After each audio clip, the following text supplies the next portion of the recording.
भुसावळ शहरात धक्कादायक घटना समोर आली आहे। नाल्यात पडून बालकाचा मृत्यू। खडका रोडवरील घटना, प्रशासनाविरोधात नागरिकांचा तीव्र संताप।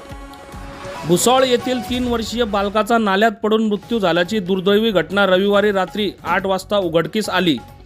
घटनेमुळे नागरिकांमध्ये पालिका प्रशासनाविरोधात संताप व्यक्त करण्यात येत आहे। सीसीटीव्ही कॅमेऱ्यामुळे या बालकाचा शोध लागला। ही घटना खडका रोड भागात घडली। अरसलन उर्फ बाबू बिहारी असे मृत चिमुकल्याचे नाव आहे। त्याचे वडील नसरुद्दीन हे खडका रोड येथे मुजम्मिल खान यांच्याकडे भाड्याने वास्तव्यात आहे। वरच्या बाजूस घर आणि खाली दुकान आहे। रविवारी सकाळी 11 वाजता देखील तो वडिलांसोबत आला। खडका रोडवरील बिलाल कांडप मशीन या दुकानाबाहेर खेळत होता। याच ठिकाणी 30 फूट खोल व 6 फूट रुंद नाला आहे।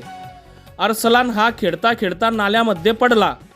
अर्धा 1 तास झाला तरी अरसलान हा कुठेच आढळून न आल्यामुळे त्यांच्या वडिलांनी शोध घेतला।